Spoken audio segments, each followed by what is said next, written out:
ఇప్పుడు వేరే ఆమెతోని సంబంధం ఉంది మేడం వాళ్ళిద్దరికి. నువ్వెంతో ఆమె అంతనే, నువ్వు ఆమె సేమ్. ఇద్దరు ఆమె ఉంటేనే నేను ఉంటా. ఆమెను ఒకవేళ విడదీయాలని నువ్వు ట్రై చేస్తే నిన్నన్నా చంపుతా, నేనన్నా చేస్తా, కానీ నేనైతే ఆమెను మర్చిపోను అని చెప్పి అంటుంది. మధ్యలో ఆ సంబంధం గురించి తెలిసిన తర్వాత నా తల బాగులో కొట్టింది మేడం. 8 సూచర్స్ పడ్డాయి తలపైన. 3 years ప్రేమించారు, మరి ఎందుకు పెళ్లి చేసుకోలేదు? వాళ్ళన్న చంపేస్తాను భయం పెట్టింది మేడం. మరి బెదిరిస్తే వదిలేసేది ప్రేమ ఎలా అవుతుంది? మళ్ళీ నువ్వెందుకు ఆవిడ లైఫ్ లోకి వెళ్ళావు? ఆమె వచ్చింది సార్ నా లైఫ్ లోకి. నేను ఆమె రామని చెప్పలేదా మేడం? అవును మేడం, ఉన్న వాసన చెప్తున్నా మేడం. లేదు దొంగసార్లు అయితే ఏం చెప్తున్నా మేడం. చేసుకుంటే వాళ్ళు పెళ్లిళ్ళు చేసుకుని వెళ్ళిపోతూ ఉండాలి. మళ్ళీ నీకు అవసరమైనప్పుడు వాళ్ళ మొగుళ్ళకి తెలియకుండా రావాలి. ఏదో జరిగిపోయిందంట. ఎలా జరిగిపోతుంది? ఏదో ఒకటి. ఆమె దగ్గర మాట్లాడినట్టు మా దగ్గర మాట్లాడుతూ పళ్ళు రాలగొట్టి చేతిలో పెడతాను. నీకు వద్దు అనుకున్నప్పుడు ఎందుకు లక్షలు లక్షలు డబ్బులు వేసావు అకౌంట్ లో? నీ రూమ్ లోకి వచ్చినప్పుడు ఎందుకు రానిచ్చావు? తాళి కట్టిన తాళి ఉందేమో చూడండి. అడుగు, ఎక్కడ అడుగు. తాళి ఉందా? తాళి ఇంకో నేను ఫస్ట్ ప్రెగ్నెంట్ ఉన్నాడు పిల్లాడు. ప్రెగ్నెంట్ తాళి కడతా అంటే బిడ్డ గుట్టే పడితే బిడ్డ గిట్లో కట్టినట్టు అన్నది. నాకు కూడా ఫోన్ చేసి నిన్న చెప్పింది మేడం, బతుకు జట్కా బండి కాడికి పోతున్నావు కదా, అక్కడే నేను తెచ్చుకొని మెడ కోస్తా మధ్యలోనే.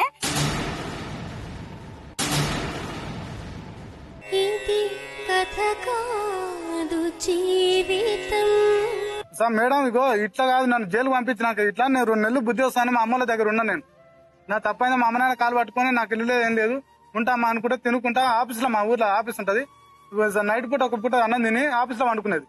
అట్లానే బుద్ధి వస్తా అనుకుంటే అట్లా ఇట్లా బుద్ధి రాలేదు నాకు. ఇంకా సంసారం ఇది చేయదు.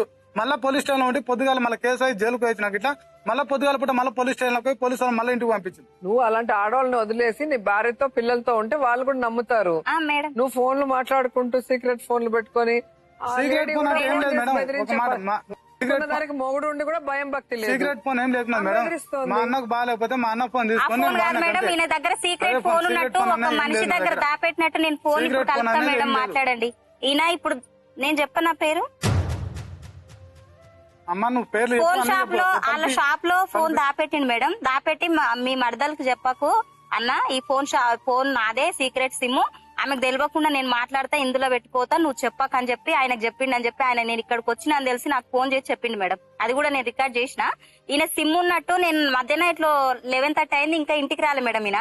అయితే ఆ రోజు మార్నింగ్ గొడవవాడి వెళ్ళిండు ఆమె విషయంలో. గొడవవాడి చెప్పేసి నన్ను కొట్టిండు. ఇక్కడ మొత్తం బ్లడ్ క్లాట్స్ అయ్యే ఉన్నాయి మేడం, నేను చూపిస్తా. అయితే కొట్టి వెళ్తే ఈయన ఇంకా రాలేదని చెప్పేసి నేను వెళ్లే వరకు ఫోన్ మాట్లాడుతున్నాను మేడం. అయితే ఈయన ఫోన్ ఇంట్లో ఉంది. ఇంకా ఈ ఫోన్ ఎవరిది అని అంటే ఛత్రపతి అన్నాడు. అయితే ఛత్రపతి అనేట ఆయనకు నేను అడిగితే నా ఫోన్ కాదురా, అది నా ఫోన్ కాదని చెప్పేసి అంటే ఈయన వేరే వాళ్ళదని దాన్ని దాటేసింది మేడం. దాటేసి ఈయన వెళ్లే ముందల అది ఒక టైలర్ షాప్ ఆయన దగ్గర దాపెట్టి ఫోన్ తీసుకెళ్లి జైలుకి వెళ్ళిన 3 days లోనే మళ్ళీ ఆ ఫోన్ తీసుకొని సిమ్ వాడుకుంటూ ఆఫీస్ లో వాడుకుండు. నేను చారగొండలో రెంట్కుంటున్నా మేడం, స్టేషన్ ఆపోజిట్ లో. నేను జైలుకి వెళ్ళక ముందే నా తలబాగులో కొట్టిండు స్టేషన్ కి వెళ్తే. మళ్ళీ వచ్చి ఏం చేస్తాడో అని చెప్పి నాకు పేరెంట్స్ కూడా లేరని చెప్పి నేను స్టేషన్ ముందర అటు సైడ్ రూమ్ తీసుకొని ఉన్నా. ఎస్ఐ సార్ వాళ్ళ రూమ్ పక్కలే మేడం. నేను పిల్లలు ఉంటున్నాం, సారు రోజు చూస్తారు మా పక్కలే. అయితే ఈయన రోజు స్కూటీ మీద నా రూమ్ దాటేసే తండకెళ్తాడు మేడం. నేను చూసి గొడవ పడితే కూడా కాదన్నాడు. మా ఈయన ఎవరైతే సెంటరింగ్ పని కాడుకోతుండో ఆయన బ్లాక్ ఒక చిన్న ఫోన్ ఇప్పించింది మేడం. ఆ సీక్రెట్ నెంబర్ ఇప్పుడు ఉంది, దానిపైన మీరు తీస్తే ఆమె నెంబర్ అన్ని డేటా వస్తుంది మేడం. ఆమెతో మాట్లాడుకుంటా ఆమె కోసం 4 months ఆఫీస్ లో పడుకుండు మేడం, మా దగ్గరికి రాకుండా. మా బాబుకి, చిన్న బాబు కింద పడి తల కొంచెం ఇట్లా పగిలింది, చూయించలేదు. కాళ్ళ చుట్టూ పుండ్లైనాయి, చూయించలేదు. గ్యాస్ అయిపోయింది, తేలేదు.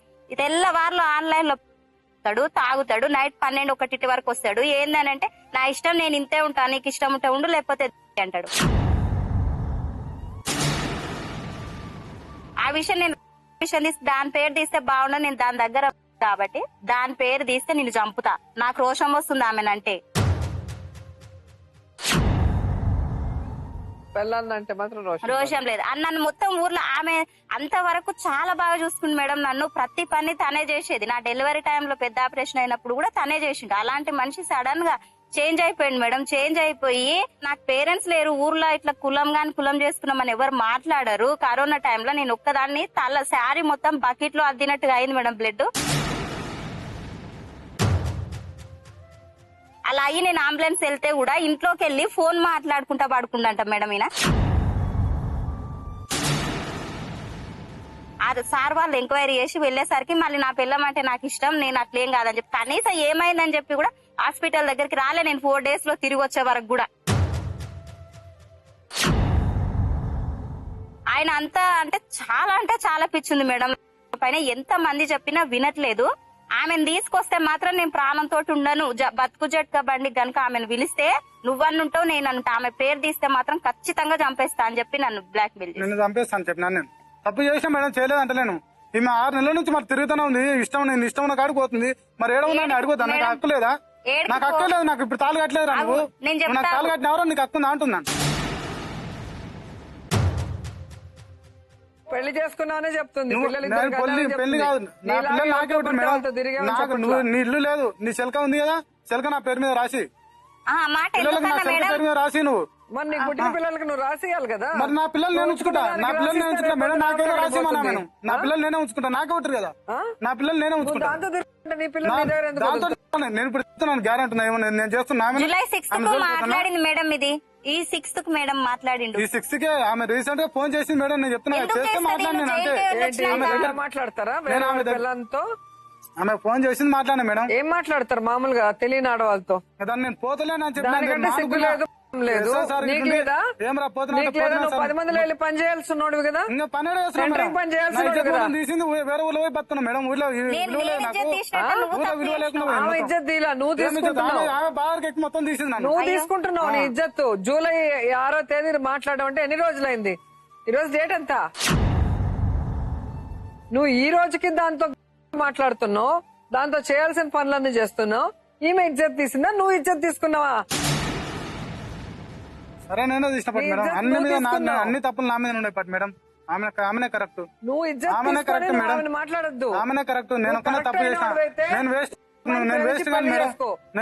తల్లిదండ్రులు చూపించిన మేడం. అంటే రోజుకో దాన్ని నేను ఇప్పుడు నాకు ఎవరు అవసరం లేదు మేడం.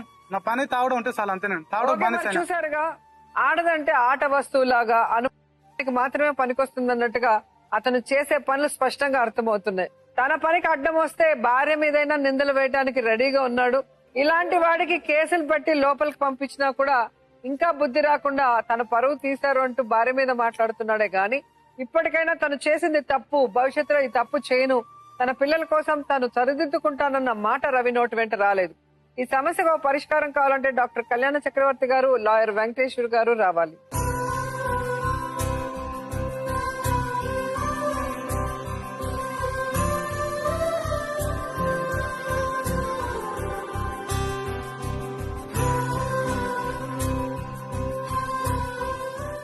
సో రవి గారి రూల్స్ అండ్ రెగ్యులేషన్స్ విన్నారుగా. భార్య అన్న తర్వాత ఏదన్నా ఉంటే అడగాలి, చెప్పిన అబద్ధాలు నమ్మాలి, అంతేగాని వాటిని క్రాస్ చెక్ చేయకూడదు అని ఆయనకి తగ్గట్టుగా రూల్స్ చెప్పుకుంటున్నాడు. గాని ఒక ప్రేమించిన అమ్మాయిని వదిలేసి ఇంకో అమ్మాయిని ప్రేమించి వీళ్ళ అన్న బెదిరించాడు అనేసి ఈమెను వదిలేసి పెళ్ళైన తర్వాత మళ్ళీ ఈవిడికి లక్షలు పెళ్లి చేసుకుంటూ ఆ అమ్మాయిని రూమ్ లో పెట్టుకొని ఇప్పుడేమో 2 పిల్లలకి తల్లి అయిన తర్వాత ఎవరితోనో కనెక్షన్ పెట్టుకొని అసలు ఇదంతా కూడా అబద్ధం ఆమె చెప్పేదన్నాడు. మరి ఇప్పుడు వాయిస్ రికార్డ్ విన్నారు లేటెస్ట్. సో ఇతని క్యారెక్టర్ ఏంటి, ఇతని మైండ్ సెట్ ఏంటో ఇప్పటికే మీకు అర్థం అయిపోయింది. నేను తప్పు చేశాను, ఇప్పుడు ఏం చేయమంటారు అన్నట్టు ఆయన మాట్లాడుతున్నాడు. సో ఇతన్ని మనం మార్చగలమా, ఈ కాపురాన్ని మనం సరిదిద్దగలమా? మేడం, ఫస్ట్ ఆఫ్ ఆల్ ఏంటంటే పెద్ద ఉన్నటువంటి వాటిల్లో చాలా ప్రశ్నలు ఈ రోజు ఉన్నాయి. చాలా స్ట్రైట్ ఫార్వర్డ్ గా కనిపించేటటువంటి ఈ కథలో ప్రధానమైనటువంటి ప్రశ్న ఏంటంటే అసలు వీరిద్దరూ ప్రేమికులా కాదా? ఎందుకంటే బేస్మెంట్ అంతా అక్కడి నుంచే మొదలైంది. మేము ప్రేమించుకున్నామండి, మా ప్రేమ అనేటటువంటిది మా పెద్దలకు నచ్చలేదు, మా అన్నయ్య బెదిరించాడు కాబట్టి వాళ్ళకి నచ్చినటువంటి పెళ్లి నేను చేసుకోవాల్సి వచ్చింది అనేటటువంటి మాట దగ్గర నువ్వు ఆ పెళ్లిలో ఒక 2 సంవత్సరాల పాటు ఉండి నీ భర్త వైపు వేలెత్తి చూపెట్టి అతను తప్పో ఒప్పో మాకైతే తెలియదు కానీ నువ్వు చెప్తున్నావు కాబట్టి అతని వర్జన మేము వినలేదు కాబట్టి నీ వర్జనే వింటున్నావు కాబట్టి కాబట్టి నువ్వు చెప్పేటటువంటిది నిజం అని భావించాలి. కాబట్టి అతను తప్పు చేశాడు కాబట్టి నువ్వు ఆ పెళ్లిలోంచి బయటకు వచ్చేసి ఇతని దగ్గరికి చేరుకున్నావు అనేటటువంటి వర్జన్ మేము అందరం నమ్మవలసినటువంటి పరిస్థితి ఏర్పడింది. అండ్ ఈఎంఐ పక్కన తప్పు ఏంటంటే ఇతను పెళ్లికి ఒప్పుకోలేదు, నువ్వు వచ్చి చెప్తే పెళ్లి చేసుకోవడానికి ఒప్పుకుంటారని వీళ్ళ అమ్మ తీసుకెళ్ళింది. మేడం ఆ విషయం వాళ్ళకి తెలిసి ఇలా ఎవరితోనో నీకు ఆల్రెడీ లవ్ లో ఉన్న వాళ్ళు మాకు వద్దు అన్నారు కాబట్టి డైవర్స్ వాళ్ళైతే చాలా మంచోళ్ళు మేడం. వాళ్ళ గురించి నేను ఇప్పుడు ఏం మాట్లాడుకుని ఏం లాభం లేగానమ్మా.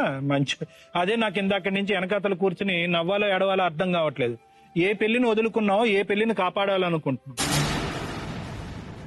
ఇందాక ఈ అమ్మాయి దగ్గరికి వెళ్ళి ఒక ప్రశ్న అడిగాను.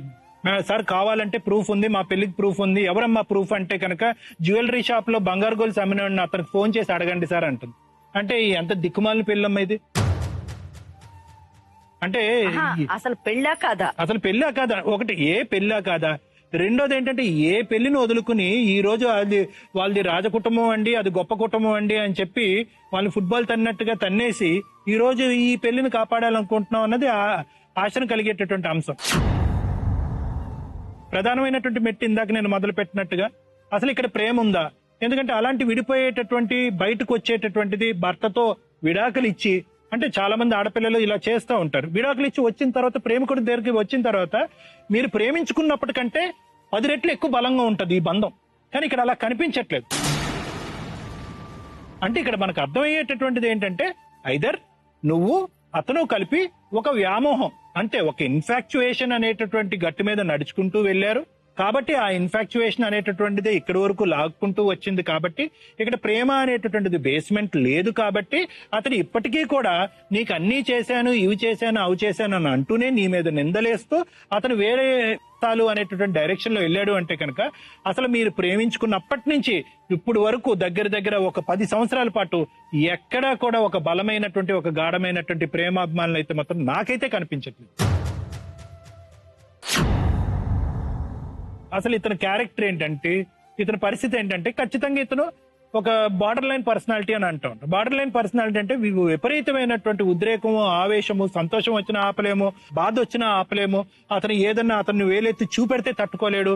అతను చేసేటటువంటి పనులు అన్ని చేసుకుంటూ వెళ్ళిపోతాడు. నువ్వు తప్పు చేసావురా అని నీ వైపు వేలెత్తి చూపెడితే కనుక నేను చచ్చిపోతాను, మీరు నన్ను అవమానించారా అంటాడు. అదేంటయ్యా నీ చాటబారుడు చిత్రగుప్తుడు చిట్టాలా ఉంది నువ్వు చేసినటువంటి తప్పుదాలు, మరి వీటన్నిటికంటే అవేవో అలా మిస్టేక్స్ మేడం, ఆ మిస్టేక్స్ తీసి పక్కన పెట్టేయండి, అయినా కానీ మీరు నా వైపు వేలెత్తి చూపెడతారా, నేను పేక్ కోసుకుంటాను, మందు తాగుతానంటా ఉంటాను. దీన్ని బార్డర్ లైన్ పర్సనాలిటీ డిసార్డర్ అంటారు. ఇది చాలా ఈజీ, ఇది పెద్ద అక్కర్లేదు. ఈ రోజు నాకంటే బాగా అతన్ని అసెస్ చేయగలిగినటువంటి వ్యక్తి ఎవరన్నా ఉన్నారంటే అది భారతీయ. ఎందుకంటే అందరికంటే సీనియర్ ఎక్స్పీరియన్స్ అతని విషయంలో ఎవరికన్నా ఉందంటే అది నీకే. అంటే 3 years పాటు దేవుడు, తర్వాత పెళ్ళైనప్పటికీ బయటకు వచ్చేసాడు, మళ్ళీ ఆ దేవుడు ప్రత్యక్షం అయ్యాడు 2 సంవత్సరాల తర్వాత, నువ్వు అక్కడికి చేరుకున్నావు. ఇది వాస్తవం, ఇది నిజం. ఇతను ఎక్కడా కూడా నా వరకు అయితే కనుక నా మనస్సాక్షి కనిపించేది ఏంటంటే అతను ఎక్కడా కూడా నువ్వు 2 years పాటు నీ భర్తతో పాటు కాపురం చేస్తున్నప్పుడు, 8 నెలల పాటు నువ్వు హాస్టల్లో ఉన్నప్పుడు, ఎక్కడ కూడా ఏది నీ భర్త దగ్గర నుంచి నువ్వు దూరంగా హాస్టల్లో ఉన్నప్పుడు కూడా ఈ మహానుభావుడు వచ్చి ఎక్కడ కూడా నిన్ను డిస్టర్బ్ చేయలేదు, నీ జీవితంలోకి వచ్చి కెలకలేదు అనేటటువంటిది ఒక వాస్తవం. చాలా మంది ప్రేమించేటటువంటి వాళ్ళు ఏంటంటే ఇలాగే అన్నయ్య భయపెట్టాడనో, పెద్దనాన్న భయపెట్టాడు, పెద్దమ్మ భయపెట్టాడో అని చెప్పి వాళ్ళ దారి వాళ్ళు చూసుకుని ఏం చేస్తారంటే వెనక డోర్ నుంచి వచ్చి మీ మ్యారేజ్ ని డిస్టర్బ్ చేస్తారు. అలా కాకుండానే అతని పని అతను చూసుకున్నాడు. కానీ ఇక్కడ జరిగినటువంటిది ఏంటంటే ప్రతి సందర్భంలో ప్రతి సమయంలో ఏంటంటే చాలా మంది అమ్మాయిలకి ఈ ప్రోగ్రామ్ చూసేటటువంటి అమ్మాయిలు ఇందాక ఎలాగైతే మేడం గారు ఒక చాలా చక్కటి మెసేజ్ ఇచ్చారో, అంటే యువకులకి ఇక్కడ ఇంకోటి కూడా, అంటే మేడం ప్రేమించడం అనేటటువంటి చాలా సర్వసహజమైనటువంటి అంశం అయిపోయింది. ఏ వయసులో ప్రేమిస్తున్నాము, ఎవరిని ఎదిరించి ప్రేమిస్తున్నాము, ఏమి నెగ్లెక్ట్ చేసి ప్రేమిస్తున్నాం, అంటే చదువు, కెరియర్ ఇవన్నీ నెగ్లెక్ట్ చేసి మనం ప్రేమిస్తున్నాం అనేటటువంటి అంశాలు ఈ రోజు ప్రేమించేటటువంటి యువకులు మర్చిపోయి ప్రేమిస్తున్నారు. కానీ అలా ప్రేమించిన తర్వాత కూడా నేను ఎప్పుడు కూడా అనుకుంటా ఉంటాను, వాళ్ళకి కొన్ని అవకాశాలు ఉంటాయి, వాటిని గోల్డెన్ ఆపర్చునిటీస్ అంటారు, బంగారు అవకాశాలు. ఆ బంగారు అవకాశాలు ఏది ఆ ప్రేమించేటటువంటి 2-3 సంవత్సరాల్లోని ఈ బంగారు అవకాశాలు వస్తూ ఉంటాయి. ఈ అమ్మాయిలు చెప్తూ ఉంటారు, నా దగ్గరకు వచ్చి చెప్తూ ఉంటారు, సార్ మేము 3 years బట్టి లవ్ చేస్తున్నాను, ఒకసారి అతన్ని బైక్ మీద వేరే అమ్మాయితో చూసాను సార్ అంటారు. మరి అప్పుడు పట్టుకోలేకపోయామ్మా, అప్పుడే బయటకు వచ్చేవలసింది కదా ప్రేమలో అంటే కనుక, మారిపోతాడని ఎక్స్పెక్ట్ చేశాను సార్ అంటారు. సార్ ఒకసారి చూశాను సార్, తాగి రోడ్డు మీద డాన్స్ చేస్తాం చూశాను సార్ అంటే, మరి ఆడు తాగుబోతాను నీకు తెలుసు కదమ్మా, అప్పుడైనా ప్రేమలో బయటపడచ్చు అంటే, అప్పుడు నాకు ప్రామిస్ చేసి చెప్పాడు సార్, ఈ ఒక్క బాటిల్తో తాగేసి వదిలేస్తానని చెప్తారు. మరి మూడోసారి ఏంటంటే తల్లిదండ్రులు ఆ ప్రేమించేటప్పుడు ఏంటంటే తల్లిదండ్రులు ఆధారాలు తీసుకొస్తారు. అమ్మ మేము కనుక్కున్నామమ్మా, వాడు ఇలాంటి వాడంట, మా దగ్గర ఆధారాలు ఉన్నాయమ్మా, వీళ్ళు చెప్తారు వాళ్ళు చెప్తారు అని 1,00,000 ఆధారాలు తీసుకొస్తే మా తల్లిదండ్రులు ఏం చెప్తారు, వాళ్ళు పడక మా ప్రేమ అంటే ఇష్టం లేక మా ప్రేమ ఎరగొట్టాలని చెప్పి బలవంతంగా తీసుకొచ్చి ఇటువంటి సాక్ష్యాధారాలు చూపెడుతున్నారని చెప్పి బంగారు అవకాశాన్ని మళ్ళీ తోసేస్తారు. ఎందుకు? కేవలం ఆ ప్రేమ అనేటటువంటి ఒక వ్యసనం, ఒక మత్తు. అది ప్రేమ కాదు, అది ఇన్ఫాక్చుయేషన్. అటువంటి ఇన్ఫాక్చునేషన్లు ఏంటంటే ఇవన్నీ తప్పిదాలని పక్కన పెట్టేసి సడన్ గా ప్రేమించేటటువంటి రాముడు కాస్త సడన్ గా ఒక రాక్షసుడి కింద మారిపోతాడు. ఒక ఆడవాళ్ళు వ్యామోహంలో మునిగిపోయి తేలేటటువంటి వ్యక్తిగా మారిపోతాడు. ఎలా మారిపోతాడు? పోలీసులు అన్నారు అమ్మ వాడు మారడు అన్నారు. ఏమ్మా మీ అన్నయ్య చెప్పాడు అమ్మ వాడు కరెక్ట్ కాదు అని చెప్పాడు. ఆఖరికి నువ్వేంటంటే ఈ గడపలన్నీ దాటుకుని వచ్చేసి, అన్ని హడ్డల్స్ దాటుకుని వచ్చేసి, భర్త అనేటటువంటి మంచి కుటుంబంలో ఉండేటటువంటి నీవు, బోల్డ్ అంత భవిష్యత్తు ఉండేటటువంటి నువ్వు GNM నర్సింగ్ చేశాను. చూడండి ఇక్కడ అంటే మనం చాలా సందర్భాల్లో ఏంటంటే బల్లగుద్ది మాట్లాడేటటువంటిది ఏ పరిస్థితి ఉంటే కదా, చదువు రాదు, సామాజిక ఇంగితం తెలీదు, బహుశా చెప్తే కనుక నేర్చుకుంటారనేటటువంటి వాళ్ళకి మనం బల్లగుద్ది మేకు కొట్టే అంత విధంగా చెప్తా ఉంటాం. ఈ రోజు అతనికి నీకు ఏం తేడా? అతని డిగ్రీ మధ్యలో వదిలేశాడు, నువ్వు GNM నర్సింగ్ చేసావు, ఒక హాస్టల్లో పంపించేసేదానివి, ఒక గౌరవప్రదమైనటువంటి ఉద్యోగంలో ఉండేదానివి. ఇంకా వదిలేస్తే కనుక ఎంతో మంది పిల్లలకి శిక్షణ నేర్పించేటటువంటి క్రమంలో నువ్వు ఉన్నప్పుడు నువ్వు ఎక్కడా కూడా నీ తెలివితేటలు వాళ్లే. ఇందాక నేను మాట్లాడుతున్నప్పుడు ఒకటి మిస్ అయ్యానమ్మా. మన రవి అమ్మాయి పెళ్లి చేసుకుంది, 2 సంవత్సరాల పాటు ఆ ఇంట్లో ఉండేది. ఆ 2 years మీరు ఆ అమ్మాయిని డిస్టర్బ్ చేశారా? ఆ అమ్మాయి మ్యారేజ్ లో ఆ అమ్మాయి అన్హ్యాపీగా ఉంది అంటే సంతోషంగా లేదు అనే అంశం మీకు ఎప్పుడు తెలిసింది? ఆ అమ్మాయి ఫోన్ చేసి చెప్పింది. ఎప్పుడు ఫోన్ చేసి చెప్పింది? నేను వాళ్ళ అత్తవారు ఊరికి పోయింది, అంటే పక్క ఊరే వాళ్ళ అత్తమ్మది. ఆ ఊర్లోకి వచ్చి నేను వరకు నాది ఫీల్డ్ ఇదే ఫీల్డ్ కదా సార్, సెంటరింగ్ వరకు. ఆ ఊర్లో నేను సెంటరింగ్ కొడుతున్నా. కడుతూ ప్రత్యక్షంగా అక్కడ కనిపించి అప్పుడు మాట్లాడి ఎమ్మటే ఫోన్ చేయాలి. ఆల్రెడీ నా పాత నెంబర్ ఉన్నా. మీరు అప్పుడు చెప్పలేదా ఇది తప్పు, నువ్వు నాతో మాట్లాడటం కరెక్ట్ కాదు, నువ్వు ఒక పెళ్లిలో ఉన్నావు, మన ప్రేమ అనేది అప్పుడే చెప్తే ఆమె మళ్ళీ ఫోన్ చేసింది. ఇది హాస్టల్లో ఉన్నప్పుడు నువ్వు ఫోన్ చేయలేదా? ఇప్పుడు హాస్పిటల్ సార్ కి కాల్ చేసి నువ్వు వచ్చినప్పుడు ఈయన వస్తుండని చెప్పి ఇట్లా మధ్యలో వచ్చి మాట్లాడుతుండని చెప్పి కంప్లైంట్ కూడా అయ్యింది.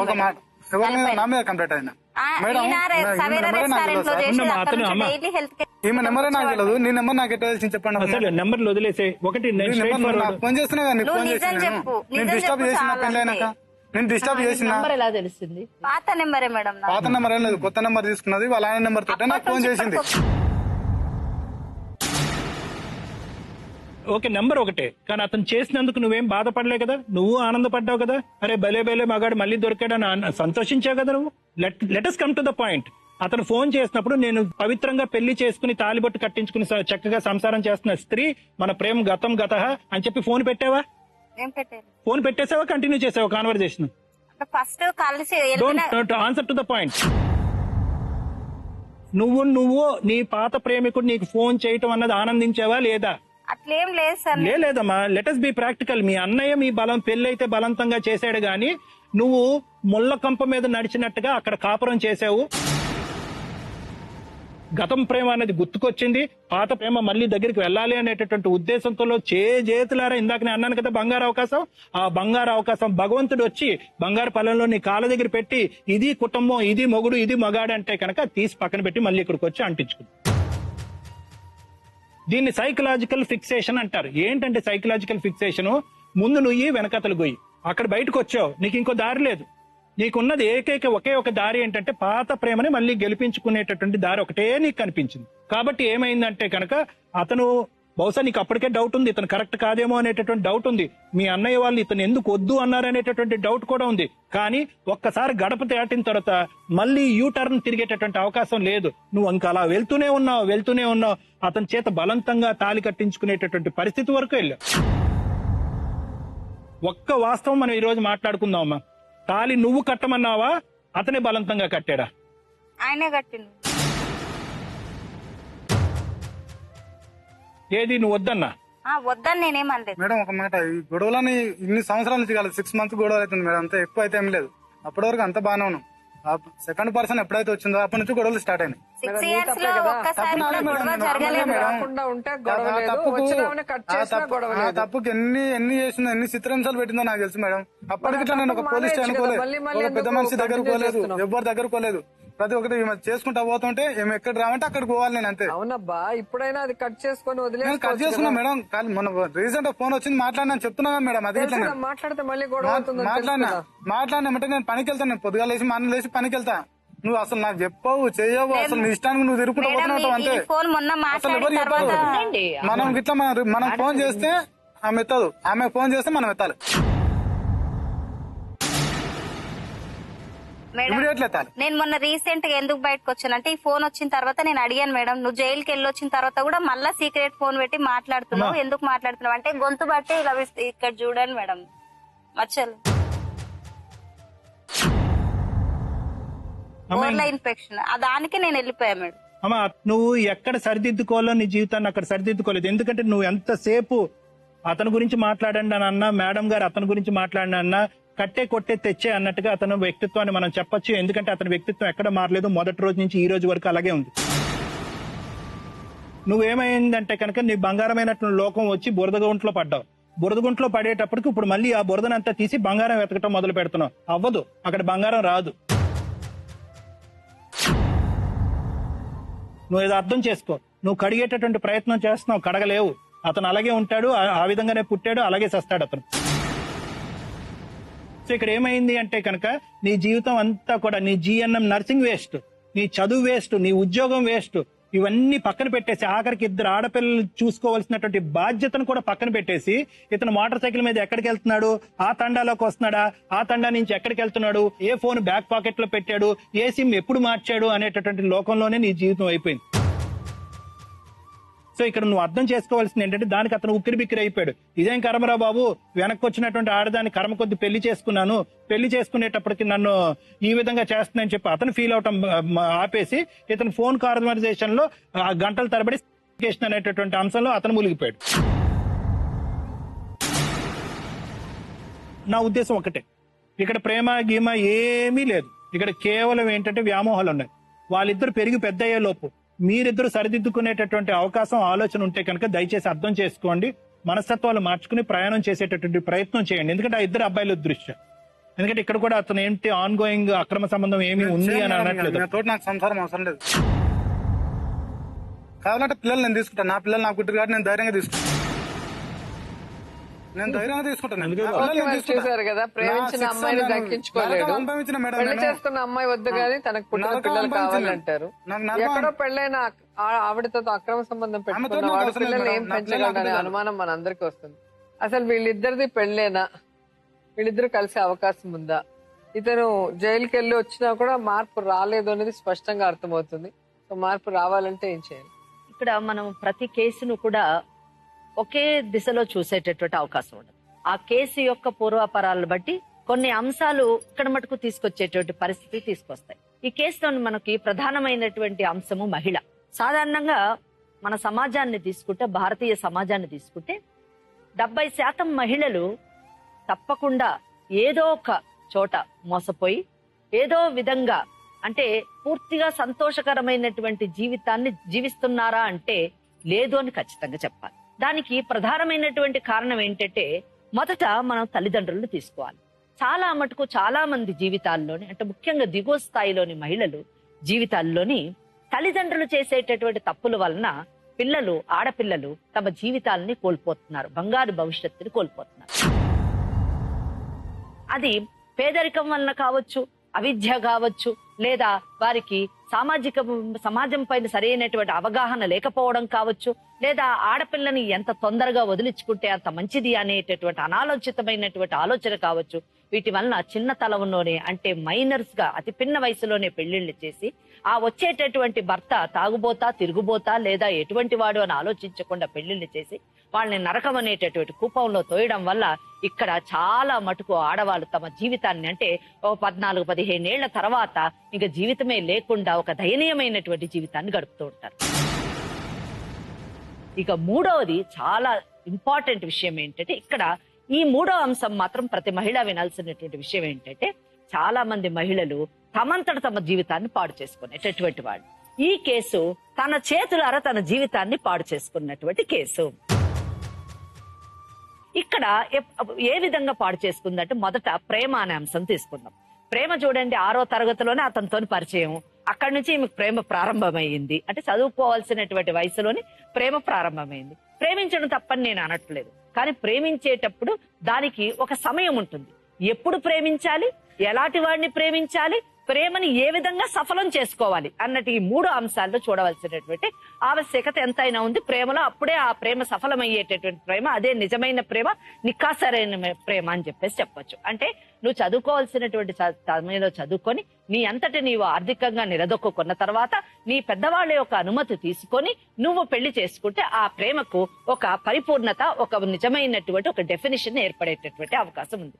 కానీ ఇక్కడ భారతి ఏం చేసింది, పెళ్లి చేసుకున్న తర్వాత కూడా ఆ ప్రేమ అన్నది మనసులో ఎక్కడో దాగి ఉండడం వల్ల ఆ ప్రేమ ఆ భర్తని ఎంతో మంచివాళ్ళండి అని 10 సార్లు చెప్పింది అమ్మాయి. ఆ మంచి భర్తని, ఆ మంచి కుటుంబాన్ని వదులుకొని మళ్ళీ తను చేసినటువంటి తప్పు దగ్గరికి మళ్ళీ వచ్చి ఆగి ఈ రవి అనేటటువంటి వ్యక్తిని మళ్ళీ తన జీవితంలోకి ఆహ్వానించడము నిజంగా అది ప్రేమకి నిర్వచనం కాదు, అది కేవలము వ్యామోహం మాత్రమే అని చెప్పడానికి ఇంతకంటే వేరే దారి లేదు. అంటే ఇక్కడ ఎందుకు చెప్పారంటే, 3వ కోవకు చెందినటువంటి మహిళ భారతి, ఎంత మంచి కుటుంబాల్లో పడినటువంటి భారతి తిరిగి ఆ కుటుంబం నుంచి బయటకు వచ్చి తన జీవితాన్ని నరక కోపంలోకి తనంతట తను వేసుకున్నటువంటి 3వ కోవకు చెందినటువంటి మహిళ భారతి. ఇక్కడ నేను రవి గురించి నేనేం మాట్లాడినండి, ఎందుకంటే రవి లాంటి మగవాళ్ళ గురించి నేను ప్రత్యేకంగా మాట్లాడాల్సిన అవసరం లేదు. ఇక్కడ రవిది తప్పు అని చెప్పడానికి లేదు, రవిని ఏం చెయ్యాలి అన్నది చెప్తాను నేను. కానీ రవిది ఏ విధంగా తప్పు అని మాట్లాడాలని నేను ఈ కేసులో అనుకోవట్లేదు. ఎందుకంటే రవి లాంటి వ్యక్తులు ఉన్నటువంటి ఈ సమాజంలోని ఆడపిల్లలు ఏ విధంగా తమను తాము రక్షించుకుంటూ తమ జీవితాన్ని సుఖమయము చేసుకోవాలి అన్నది మాత్రమే ఆలోచించాలి అన్న విషయాన్ని మాత్రమే ఈ కేసులో నేను చెప్పదలుచుకున్నాను. కానీ అందమైనటువంటి జీవితంలోంచి నరక కూపంలోకి దూకినటువంటి భారతి ఈ రోజు పెళ్లి విషయం, 3వ అంశం పెళ్లి విషయానికి ప్రశ్నించినప్పుడు నాకు పెళ్లి అయిందండి అని చెప్పేసి అన్నది. పెళ్లి ఎక్కడ చేసుకున్నారు అని ఆవిడ అడిగింది. ఎక్కడ చేసుకున్నారంటే గదిలో చేసుకున్నారు. చూసారా, ఇది ఒక బెనిఫిట్ ఆఫ్ డౌట్ ని క్రియేట్ చేసేటటువంటి అంశం. ఏ గుళ్ళోనన్నా చేసుకో, లేదా ఏ రిజిస్ట్రేషన్ ఆఫీస్ లోనన్నా చేసుకో, లేదా నీ స్నేహితులు అతని పెద్దవాళ్ళని పిలిపించి కూర్చోబెట్టి హిందూ సాంప్రదాయ ప్రకారంగా పెళ్లి చేసుకో. అలా చేసుకోకుండా నేను గదిలో చేసుకున్నాను అంటే ఇక్కడ రవి చెప్పినటువంటి కొన్ని అంశాలని మనము నమ్మాలా అనేటటువంటి బెనిఫిట్ ఆఫ్ డౌట్ మనకి. చట్టబద్ధంగా ఆమె విడాకులు తీసుకుంది, మళ్ళీ పెళ్లి అనేది చట్టబద్ధంగా చేసుకోవాలని తెలిసిన మహిళ కదా, చేసుకోవచ్చు కూడా కదా. బాగా చదువుకున్న అమ్మాయి, 10 మందిలో తిరిగినటువంటి అమ్మాయి, చేసుకోవాల్సినటువంటి అవకాశం ఉన్నటువంటి అమ్మాయి. కానీ చేసుకోకుండా గదిలో చేసుకున్నాను అని అంటే ఇక్కడ దీన్ని బట్టి మనకేమనిపిస్తుందంటే, తప్పకుండా నువ్వు నీ ప్రేమని పునరావృతం చేసి అతని పట్ల వ్యామోహితురాలువయ్యి అతన్ని మళ్ళీ నీ వైపు ఆకర్షించుకునేటటువంటి ప్రయత్నం చేశావు. ఆ ప్రయత్నంలోని నువ్వు పెళ్లి కాకుండానే శారీరకంగా అతనికి దగ్గరయ్యావు. నువ్వు అతన్ని పెళ్లి చేసుకున్నాను అనే సమయానికి నువ్వు నిజానికి ప్రెగ్నెంట్ గా ఉన్నావు అన్నది కూడా వాస్తవము. అంతేనా? నువ్వు పెళ్లి చేసుకునేటప్పటికి ప్రెగ్నెంట్. ఈ ప్రేమ అనేటటువంటి ముసుగు, ఈ యొక్క అపనమ్మకము, లేదా ఈ యొక్క ఆట నాటకము, ఎప్పుడైతే ఈ అమ్మాయి ప్రెగ్నెంట్ అయిందో పెళ్లి కాకుండానే అక్కడ ఆగిపోయింది. ఏమని ఆగింది? పెళ్లి చేసుకోమని ఈమె, చేసుకోనని ఆయన, వాళ్ళ ఇంట్లో వేరే అమ్మాయిని చూడడము, ఈ డ్రామా అంతా అక్కడ ఆగింది. ఆ టైంలోని ఈమె యొక్క ఫోర్స్ తోని, అంటే నేను సూసైడ్ చేసుకుంటానో ఏదాన్ని చెప్పేసి ఫోర్స్ చేసి పెళ్ళన్నా చేసుకొని ఉండాలి, లేదా పెళ్లి చేసుకోకుండా ఉండాలి. ఇక్కడ తప్పకుండా మ్యారేజ్ అనే ఇష్యూ మీద తప్పకుండా ఒక డౌట్ ఉన్నది. Marriage is suspicious, whether marriage is there or not అన్నది ఒక కన్ఫ్యూజన్, ఒక క్వశ్చన్ మార్క్. అయితే ఇక్కడ ఒక గొప్ప విషయం ఏంటంటే, రవి అడ్మిట్ చేస్తున్నటువంటి విషయం ఏంటంటే, ఆ బిడ్డలు తనకే పుట్టారని అడ్మిట్ చేస్తున్నాడు. ఆమె తన భర్తతో విడాకులు తీసుకున్నది అన్నది అడ్మిట్ చేస్తున్నాడు. ఆ భర్తతో విడాకులు అయిపోయిన తర్వాత మా ఇద్దరి మధ్యన ప్రేమాయణం కొనసాగింది అన్నది అడ్మిట్ చేస్తున్నాడు. ఇవన్నీ జరిగిన తర్వాత ఇప్పుడు నేను ఇంకొక మహిళతో అక్రమ సంబంధాన్ని పెట్టుకున్నాను అన్నది అడ్మిట్ చేస్తున్నాడు. ఇప్పుడు ఈ అమ్మాయి నాకు వద్దు అని చెప్పేసి కూడా అంటున్నాడు. ఇటువంటి పరిస్థితుల్లోని చట్టం తప్పకుండా తన పని తాను చేసుకుంటూ పోతుంది. ఈ అమ్మాయి చేయవలసింది ఏంటంటే, ఒకటి 420, ఈ కేసులోని section 420 of Indian Penal Code, అంటే నాకు పెళ్ళైని నా భర్త చేత విడాకులు ఇప్పించి నన్ను పెళ్లి చేసుకుంటాను అని చెప్పేసి నన్ను మోసం చేసి నన్ను ఒక అపోహలో పెట్టాడు కాబట్టి నన్ను చీట్ చేశాడు, నన్ను మోసం చేశాడు అని సెక్షన్ 420ని ఇన్వోక్ చేసేటటువంటి అవసరం ఉంది. ఇక్కడ పెళ్లి అన్నది డినై చేస్తున్నాడు కాబట్టి పెళ్లి అన్నది కాకుండా నువ్వు ఈమెతోని మరి ఎటువంటి పరిస్థితుల్లో ఆమెని లొంగ తీసుకున్నావు అంటే ఇట్ అమౌంట్స్ టు రేప్ అనేటటువంటి సెక్షన్ ని ఇన్వోక్ చేసి అతను ఆల్మోస్ట్ 8 to 10 years జైలు శిక్ష అనుభవించేటటువంటి అవకాశం ఉంది. అంతేకాకుండా గౌరవప్రదమైనటువంటి కుటుంబం నుంచి వచ్చినటువంటి అంటే ఇటు పుట్టిల్లు కానివ్వండి అటు మెట్టినింటి నుంచి కూడా వచ్చినటువంటి మహిళని ఈ విధంగా జీవితాన్ని నాశనం చేశాడు కాబట్టి స్త్రీ గౌరవానికి భంగం కలిగింది కాబట్టి 354 కూడా ఇన్వోక్ చేసి ఈ 3 సెక్షన్లు పెట్టి ఆమె కానీ కేసు వేస్తే మళ్ళీ రవి బయటకు వచ్చేటటువంటి అవకాశం లేదు.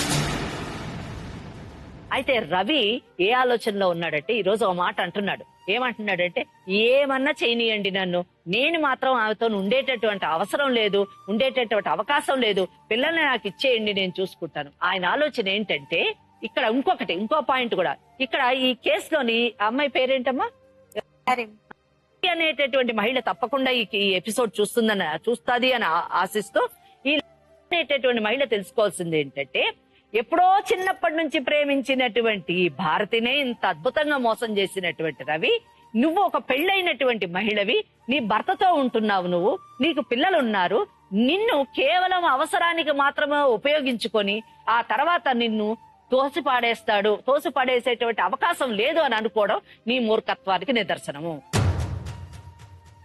ఇంకొక విషయం ఏంటంటే నా భర్త కళ్ళు గప్పి నేను రవితోని ఇటువంటి అక్రమ సంబంధాన్ని కొనసాగించి నా అవసరాలు మాత్రమే తీర్చుకుంటాను, ఆ తర్వాత రవిని నేను తోసిపుచ్చుతాను అనే ఆలోచనలో నువ్వుంటే ఈ తతంగం అంతా అయ్యే లోపల నీ మొగుడికి ఈ విషయం తెలిసి, నీ మొగుడికి ఆల్రెడీ తెలిసి ఈ విషయము తెలిసి చూస్తూ ఉపేక్షిస్తున్నాడు.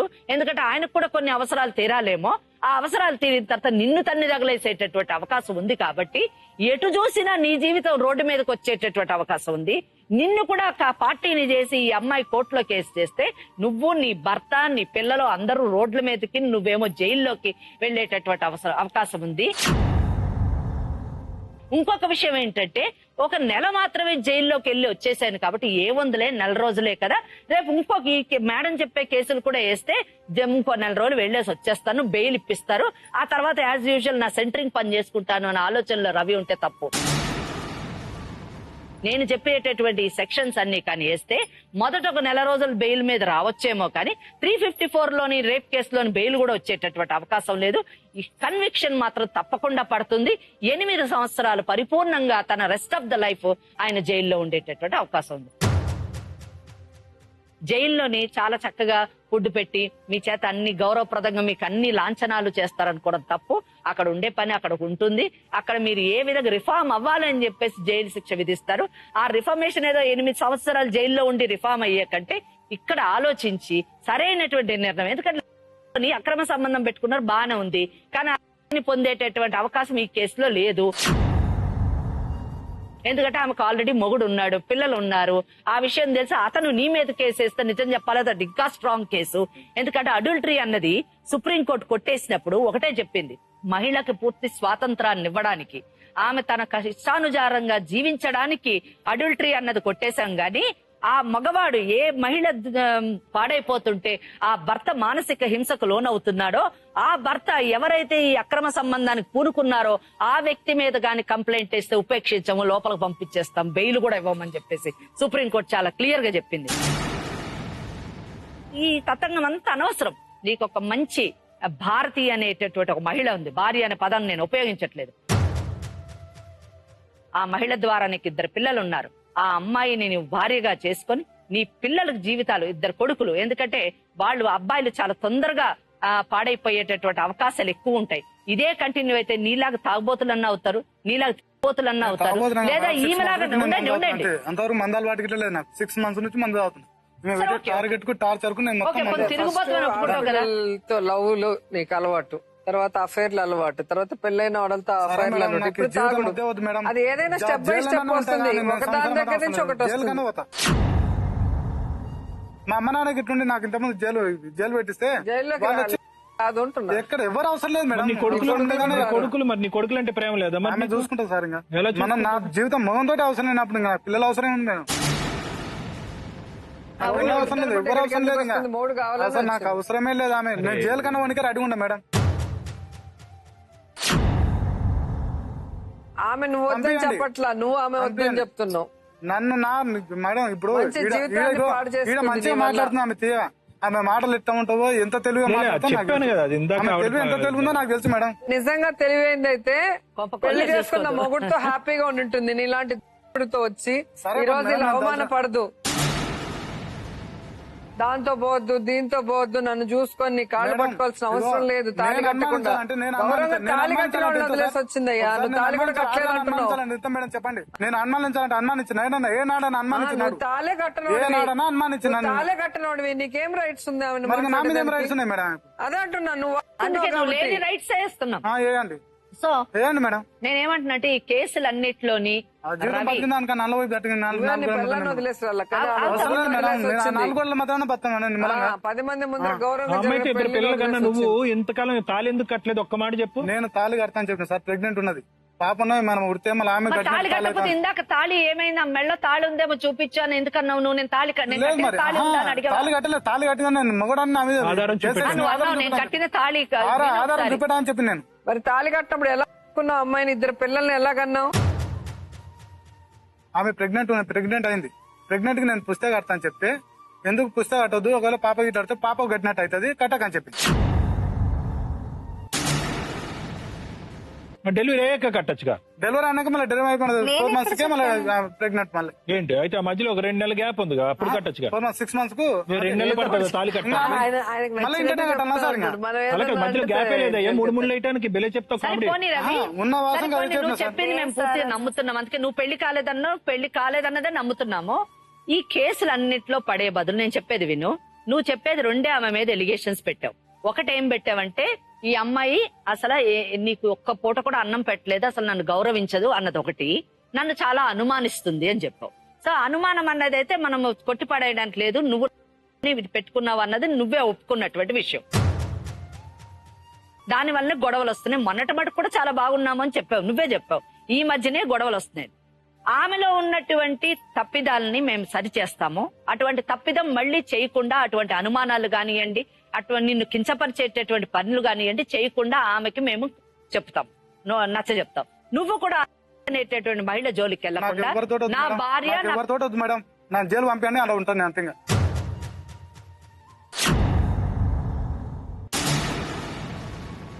నా భార్య నా పిల్లలతో నేను అవసరం లేదు బాగుంటాను మేడం. అని నాకు ఎవరు చెప్పేసి అవసరం లేదు. నువ్వు నిర్ణయం అవసరం లేదు, ఆమె అవసరం లేదు, ఎవరు అవసరం లేదు. జైలుకి పోయి జైల్లో ఉంటా అంతే.